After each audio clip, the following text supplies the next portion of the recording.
Le tengo el remedio.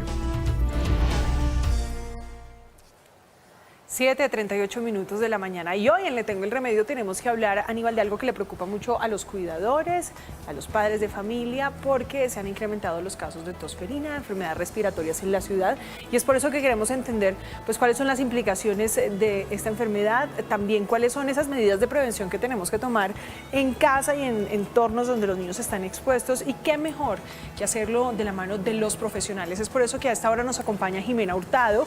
Ella es pediatra y neonatóloga de la Subred Suroccidente. Bienvenida a este espacio, gracias por aceptar esta invitación para hablar de este tema que preocupa mucho, los casos de tosferina en la ciudad. ¿Qué es la tosferina y cómo podemos prevenirla? Bienvenida. Buenos días, muchas gracias por la invitación. Sí, bueno, la tosferina definitivamente sigue siendo una enfermedad endémica. ¿Qué quiere decir que es algo endémico? Que permanentemente vamos a tener casos en todas las poblaciones, en todas las regiones del mundo de tosferina. La tosferina es una enfermedad infecciosa ocasionada por un parásito, por una bacteria que se llama Bordetella pertussis. ¿Sí? En general, el reservorio de este agente infeccioso siempre es el humano. ¿Sí? Obviamente, a medida que tenemos las edades, la inmunización, las vacunas, vamos a tener unas edades mucho más prevalentes para la infección.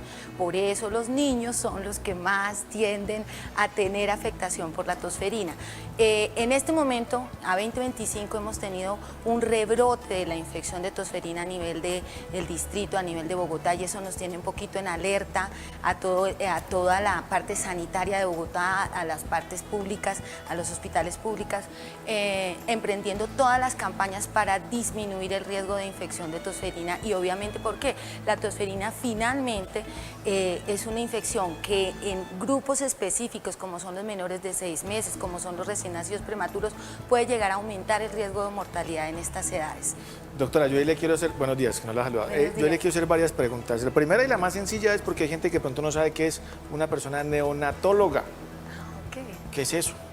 Bueno, yo soy pediatra. Ajá, pediatra, los niños, neonatólogo, más chiquiticos. Soy pediatra y tengo una supraespecialidad en neonatología. Yo soy experta en los recién nacidos, en los bebés. Pero neonatólogos son los recién nacidos. Los recién nacidos. ¿Hasta cuándo un bebé es neonato? Si yo nazco de 9 meses normal hasta los 30 días, pero si yo nazco prematuro voy hasta las 44 semanas de edad corregida. Esos son mis bebés que atendemos en el hospital de Kennedy. ¿Y esos son de la población que más riesgo tiene con la tosferina? Sí.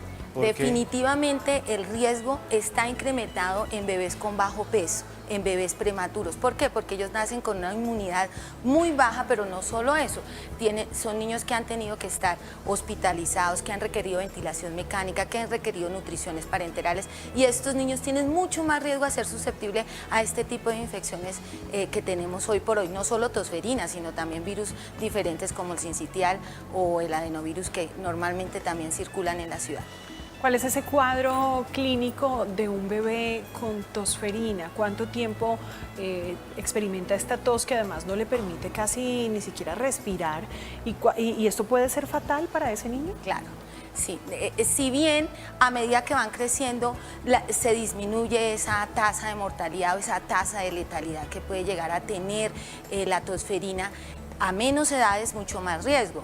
Claramente se puede confundir, y esa es una de las cosas que nos implica en salud pública, porque esta es una enfermedad en salud pública que hace que se disminuya ese subregistro que tenemos nosotros en entidades de salud. ¿Por qué? Porque se confunde fácilmente con un resfriado común al inicio. Entonces, generalmente ingresa la tosferina, tenemos un periodo de incubación más o menos de unos 5 a 7 días, el niño puede arrancar con tosecita, con rinorrea, con moquitos, con tos, y va progresando en ese estado clínico, ¿sí? Generalmente la tosferina no es una infección que me cause una fiebre como tal alta, como otros agentes infecciosos, otros virus como el sincitial respiratorio, el adenovirus, que siempre da un poquito más de fiebre. La tosferina es un poco más fiebre larvadita, 38, 39 grados centígrados. ¿Pero qué causaría la muerte? ¿Por qué colapsa ese paciente? Sí, claro. Estos bebés, como digo yo, los que más se me mueren son los bebés de menores de 6 meses. ¿Qué pasa? La tos aumenta, va incrementando, se vuelve una tos quintosa, que es conocida por todos, algunos la llaman, por eso es tosferina, sí, porque es como el gato, como cuando tose el gato, como cuando tose el perro, sí, entonces estos niños y empiezan a hacer accesos de tos quintosa. Esa tos quintosa hace que ellos se me empiecen a poner morados, empiecen a tener dificultad respiratoria, me van a generar hipoxemia. ¿Qué quiere decir hipoxemia? Me baja la cantidad de oxígeno en la sangre y esto puede ocasionar que el bebé entre en una inminencia de falla ventilatoria y puede llegar inclusive a necesitar unidades de cuidado intensivo y a tener que ventilar estos pacientes en las unidades de cuidado intensivo, porque obviamente pues si aumenta la dificultad respiratoria, si el niño no está logrando llegar a esos niveles de saturación adecuados, pues el riesgo de que hagan una falla y entre no solo el sistema respiratorio en falla, también va a entrar en falla el corazoncito, el cerebro. De hecho, sí, dentro de lo que estudiamos y sabemos de la literatura médica, muchas de las veces los casos de tosferina están asociados con encefalopatía por tosferina. No está bien, ¿qué es eso? Bien estricto saber que el compromiso, y muchos niños tienen compromiso neurológico, sea por el germen patógeno de la tosferina, ¿sí? Todavía no podemos decir, es la tosferina como tal, la bordetela, la que está ocasionando un daño neurológico en ese bebé, o definitivamente fueron esos episodios de hipoxemia, es decir, el niño tose, trata de defenderse y se le baja la saturación y eso me va a empezar a afectar el cerebro. ¿Por qué? Porque ese cerebrito de esos bebés me baja la cantidad de oxígeno y me puede generar lesiones. Muchos de estos casos graves pueden llegar hasta convulsiones en algunos recién nacidos y niños lactantes menores de 6 meses. Doctora, muchas de las personas que nos están viendo en este momento no tienen acceso directo, es decir, ya a un pediatra, o decir ahora no hay por urgencias, o de pronto sí, pero no tienen la posibilidad de salir corriendo. Pero de pronto sí tienen acceso a un computador, a internet y empiezan a buscar información. Tosferina, y ahora se me puso morada la uña al bebecito y salgo corriendo. ¿Qué decirles a ellos y cuáles son estos síntomas? Usted nos explicaba muy bien la tosferina, que parece como una tos de perro, como se dice, o tos de gato. Pero ¿cuál es como otro síntoma que uno diga, no, definitivamente mejor me voy de una para donde el médico, así me tenga que esperar ya unas 8 horas? Exacto. Entonces, la invitación uno es que si mi bebé tiene un resfriado común, si yo veo que mi niño menor de 5 años, y esto porque estamos teniendo una sobreoferta, una sobreocupación en las unidades de salud, si yo veo que mi niño es bien, mi niño no tiene un factor de riesgo, mi bebé no es un bebé prematuro, mi bebé no ha sido un bebé bajo peso, mi bebé no es un bebé desnutrido, ¿sí? Uno podría estar mirando si ese resfriado común es simplemente eso, un resfriado común, una gripita, yo puedo empezar a darle acetaminofén y contenerlo, pero después de 3 días, si ese niño tiene una dificultad respiratoria, si la mamá empieza a ver que definitivamente esos accesos de tos quintosos lo hacen poner más morado, lo hacen vomitar permanentemente, el niño ya tiene un rechazo a su alimento, un rechazo a la vía oral, o definitivamente ya se empieza a poner somnoliento, ya no quiere comer, ya no está activo, eso son síntomas de alarma que la mamá no se debe quedar en la casa esperando, porque eso también nos pasa mucho en el sector público. Perdón, un síntoma ahí puede ser que esté como con gripita, con tos, pero come muy bien. Ahí es como... Si como uno dice, si el niño está comiendo bien, vamos bien, pero si uno rechaza la vía oral, algo está sucediendo y ese sí es un punto de alarma. Sí, digamos que todos, enfermo que come, sí, no le pasa nada. Hablamos mucho de la vacunación, hablamos de la importancia de inmunizar a esta población que es tan vulnerable no solamente a la tosferina, sino a muchas cosas que también pueden ser mortales para los niños y los adultos. Pero hablemos, doctora, además de la inmunización, ¿qué pasa después de que el niño ya tiene tosferina? ¿Cómo se cura?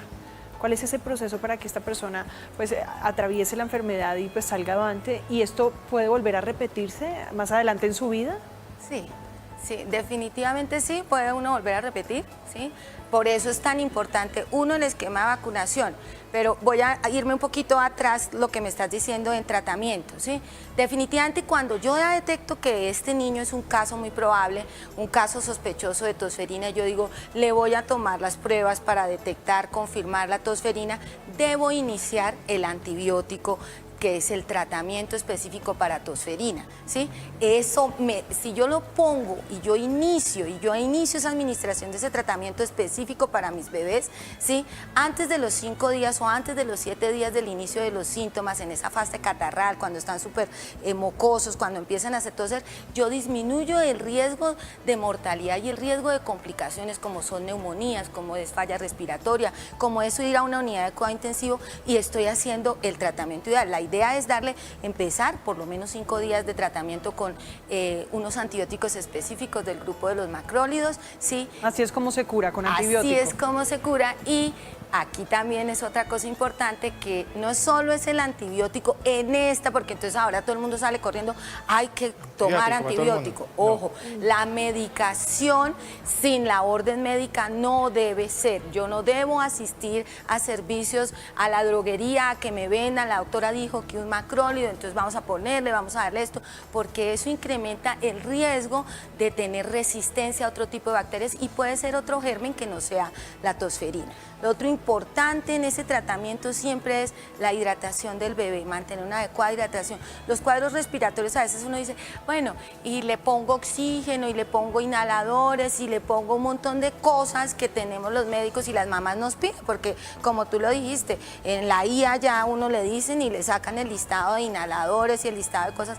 No, no existe un tratamiento que me disminuya la sintomatología, simplemente vamos como haciendo esa compañía para disminuir pues todas las incomodidades que pueden surgir de estos eventos. Doctora, ya casi se nos va acabando el tiempo, pero ¿algo tiene que ver con eso la bronquiolitis o eso es otra enfermedad como otra gripa que se complica? Es otra afección, si bien son muy parecidos los cuadros, y esa es una de las razones del subregistro, que para nosotros los médicos también a veces no es tan fácil poder detectar si ese niño es una bronquiolitis o es una tosferina. Se comportan muy similar, pero la bronquiolitis es más secundaria a cuadros virales. Y se trata igual ahí con los antibióticos ya. Los cuadros virales es sin antibiótico, es únicamente mirando el germen y haciendo seguimiento, hidratación y este tema. En términos de cuidado y recomendaciones, doctora, mire, yo tengo 2 niñas de 3 años y medio y la visión de los padres y de los cuidadores frente a los virus respiratorios es muy diferente, es muy divergente. Quienes creen en la vacuna, quienes no creen en la vacuna, que para que coja defensas. Y por más de que uno en casa haga toda la prevención y cuida a los niños, pues tiene que mandarlos al jardín. Los envía sanos y luego llegan de pronto con algún virus respiratorio. ¿Cuál es esa recomendación? Porque es que no solamente es una gripa, la tosferina mata niños. O sea, realmente es una enfermedad muy compleja. Las cifras están muy elevadas este año. El salto fue impresionante, más de 100 casos en Bogotá. Y pues parece que de pronto la gente no se toma muy en serio este tipo de virus. ¿Cuál es esa recomendación puntual para todos los cuidadores y padres de familia para que no sigamos tomando esto como tan relajados, porque realmente afecta las cifras de mortalidad en Bogotá? Bueno, yo creo que lo más importante es la vacunación. Yo creo que es una medida muy costo efectiva, ¿sí? Y ya les voy a decir otras 2, pero me voy a centrar un poquito en vacunación, ¿sí? Es muy importante decirle a todas las mamás de niños hoy en Colombia, en Bogotá, que acudan a los centros de vacunación. Aún tenemos niños que solo tienen una dosis, niños que a los 5 años no tienen ni una sola dosis de la vacuna para la tosferina, que es la DPT, que es la vacuna pentavalente que tenemos en nuestro esquema PAI. Entonces es muy importante incentivar a todas las personas y sobre todo lo que tú estás diciendo, en entornos escolares es muy importante que esos entornos escolares tengan ese cuidado de mirar, oiga, este niño sí, la mamá me trajo el carnet de vacunas, sí estará vacunado, como hacer ese reporte y ese seguimiento de esos bebés y de esos niños que no están siendo vacunados. Y en cuanto a vacunación también es muy, muy importante, lo estábamos hablando ahora, es la vacunación de la gestante. Entonces, tú vienes, ¿por qué? Porque ya dije, los menores de 6 meses tienen más riesgo de mortalidad, entonces qué bueno tener una mamá que esté vacunada. Ya esto está claramente con toda la evidencia científica de que una mamá que está embarazadita después de la semana 26 debe recibir la DPT. Entonces, la invitación a todas las gestantes del distrito a que acudan a los centros de vacunación, porque esto me permite que esos niños no me vayan a tener una mamá y vayan a tener contacto con tosferina. Claro. La otra recomendación que es supremamente costo efectiva y nos la enseñó COVID es lavado de manos, uso de tapabocas y distanciamiento social un poquito. Reforzar esas medidas, doctora. Sí. Gracias por estar con nosotros aquí. Se nos quedan muchas preguntas, pero nos tocan otra oportunidad porque ya se nos acabó el tiempo. Muchísimas gracias. Muchas gracias a usted, muy amable.